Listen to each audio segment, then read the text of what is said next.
We're joined right now on RealAgriculture.com by Harry Siemens of SiemensSays.com. He is based in southern Manitoba, but is visiting us, I guess, or joining us right now from Fargo, North Dakota. Welcome today, Harry. Harry, let's talk a little bit about the pork business in Manitoba. And I think this is sort of a general issue, even in Alberta and Saskatchewan as well.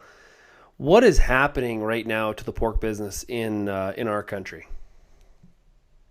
Our pork industry, other than some of the bigger players, except for some of the provinces in Ontario and Quebec where they do have a bit more support. But in Western Canada, from Manitoba and west, the pork industry is rapidly disappearing, especially the independents, because this year has been a real up and down yo-yo.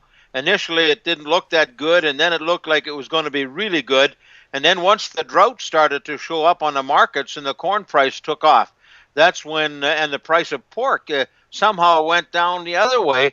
That's when a lot of the producers are simply saying, you know what, I can't hang on any longer. Unless the banker is making them stay in the business, for the most part, some of these guys are just absolutely done. They dug such deep holes. They thought this year was going to be a little bit better. They had locked in some prices that were actually making them $20 and $30 a hog. But right now, anybody that puts feeders or weanlings into a barn and wants to finish them, they know that they will probably lose $35-40 a pig. Is this story all being driven from feed costs, or is there other variables right now affecting the business? Well, the variables, of course, are the last 5 years where they dug these deep holes. Would this have been, had they ever been able to get out of those deep holes, then this wouldn't be such a big problem. But with what's going on right now and what's gone on in the last 5 years, the variables right now are the price of pork has gone down and the price of feed has gone through the roof as far as hog producers are concerned. So if you're looking at $8 corn or $7.50, you know, for weanling producers in Manitoba, they were looking to sell weanlings at $35 and $40, and all of a sudden they dropped right down to $3 and $4, and then freight they had to pay on top of that. So and that reason why is because producers in Minnesota, in Iowa, and those places, they simply said, we're not putting any pigs in our barns because 6 months down the road we know that we're going to lose $35 to $40 a pig if we start feeding them. So they were emptying barns, and that market fell absolutely flat on its face. Well, Harry, how far are we from Manitoba and Alberta and Saskatchewan producers making that same call as some of our peers in the U.S.?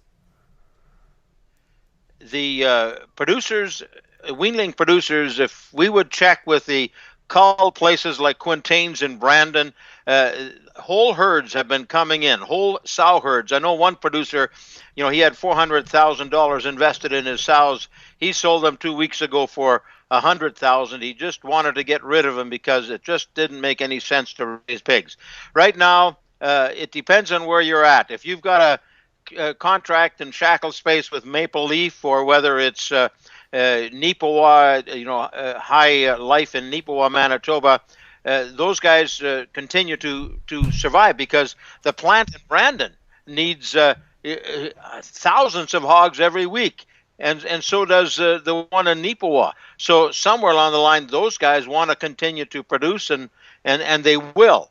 But how deep those pockets are, only time will tell. So what needs to, in your opinion, Harry, what needs to happen here to fix this mess? That's the $64 question. I've been in this business 41 years, and Sean, I've never seen anything like it. On one hand, you've got producers. My nephew tells me that his crop this year basically will gross as much as it cost him to buy that land a number of years ago. Not quite, but almost.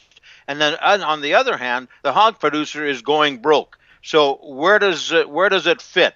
Government programs don't work. I think we simply somehow have to get these producers out of the business, the ones that can, leave them some dignity. But you know that the free market system doesn't always work that way, and government can't bail everybody out.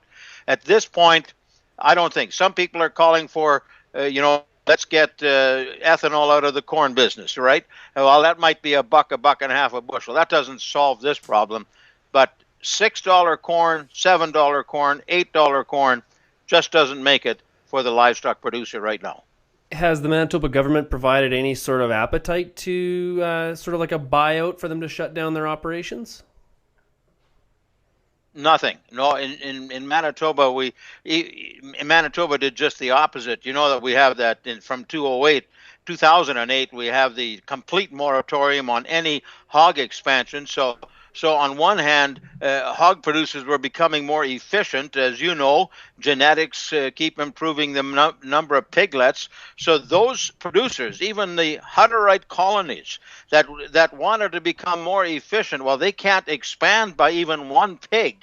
So they couldn't improve their efficiencies even if they wanted to. I know one colony, they're feeding a whole bunch of pigs off-site because they can't expand, so they look for empty barns and do it that way. But right now, I believe when I talked to Rolf Penner, who's a grain farmer and a hog farmer at Morris, Manitoba, and he started from an even keel. He didn't have the big deep hole that others are in, but he knows for a fact that he's going to lose probably $35-40 on the feeders that he put in a couple of months ago and that he has to feed out over the next 4 to 5 months. Right. So that's that's horrendous. He thought he was going to have a great year on the farm, grain farm. Well, it's all going in to support that hog business. Diversification, but why, with the excess capacity of all the barns, why would you want to build more barns? Why wouldn't we use up the excess capacity that we already have in the province?